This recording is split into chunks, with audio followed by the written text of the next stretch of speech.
시청자 여러분 안녕하십니까? 매일신문 뉴스 김민정입니다.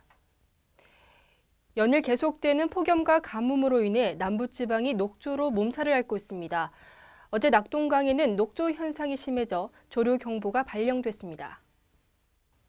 낙동강 경남 창녕 하만보 하류가 녹색 물감을 풀어놓은 듯이 녹조로 뒤덮였습니다.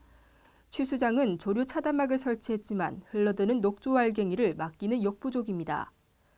낙동강 유흥환경청은 30일 오전 경남 창녕 하만부 구간에 조류 경보를 발령했습니다.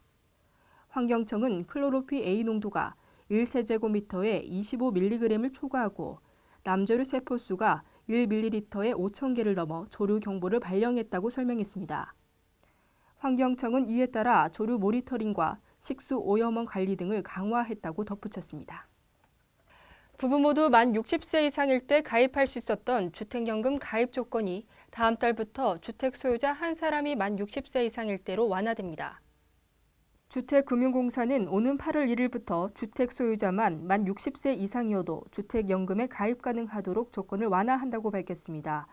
공동명의 주택가입 조건도 소유자 모두 만 60세 이상에서 부부 중 연장자가 만 60세 이상으로 바뀝니다. 다만 연금 수령액은 부부 가운데 나이가 적은 사람을 기준으로 산정됩니다. 주택금융공사는 이번 가입 조건 완화로 140만 명 정도가 추가로 주택연금을 받을 수 있을 것으로 전망했습니다. 주택연금은 시가 9억 원 이하 1주택을 가진 부부가 집을 담보로 맡기고 평생 연금을 받을 수 있는 상품입니다. 경북도가 환경사고 예방전담부서인 환경안전과를 신설했습니다. 경북도가 구미 불산 누출 사고 등 지난해부터 잇따라 터지는 환경오염 사고를 예방하기 위해 환경안전과를 신설했습니다. 직원 15명으로 구성된 환경안전과는 화학수질 오염 사고를 예방하거나 사고가 일어나면 신속하게 대응 처리하고 유독물 취급업체의 허가 신고와 지도 감독 업무를 맡게 됩니다. 경북도 환경안전과는 환경사고는 초기 대응이 미흡한 경우 치명적인 오염을 동반해 보건 비용이 많이 드는 것이 특징이라며 환경오염 사고를 예방하는 데 초점을 맞추고 사고가 나면 초동 대응으로 피해를 최소화할 수 있도록 공조체계를 갖추겠다고 말했습니다. 올 상반기 대구에서는 교통사고가 지난해 같은 기간보다 큰 폭으로 줄어든 것으로 나타났습니다. 도로교통공단 대구시지부에 따르면 지난 6개월 동안 대구에서 모두 7,133건의 교통사고가 발생해 68명이 숨지고 9,198명이 다쳤습니다. 지난해 같은 기간 7,133건의 교통사고로 100명이 숨지고 1,234명이 다친 것과 비교하면 사망자는 32%, 부상자는 10.1% 줄었습니다. 음주운전으로 인한 사망자가 지난해 14명에서 9명으로 노인교통사고 사망자는 34명에서 26명으로 각각 감소했습니다.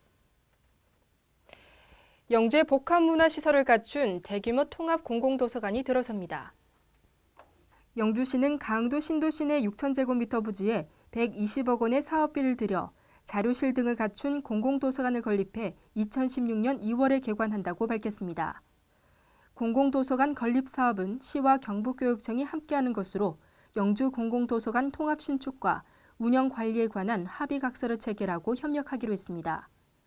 이번 사업으로 낡고 협소한 시립도서관과 도립도서관을 통합도서관으로 신축해 지역 주민의 정보 이용과 문화 독서 활동, 평생교육 등의 서비스를 제공하게 됩니다. 또 시민들에게 우수한 시설의 독서 환경과 평생학습 환경을 제공하게 돼 교육 문화 서비스를 향상시킬 것으로 기대를 모으고 있습니다. 오늘 대구 경북은 대체로 흐린 가운데 오후까지 비가 오락가락하겠습니다. 낮 최고 기온은 33도로 어제보다 낮겠습니다. 이상으로 7월 31일 매일신문 뉴스를 마치겠습니다. 시청해주신 여러분 감사합니다.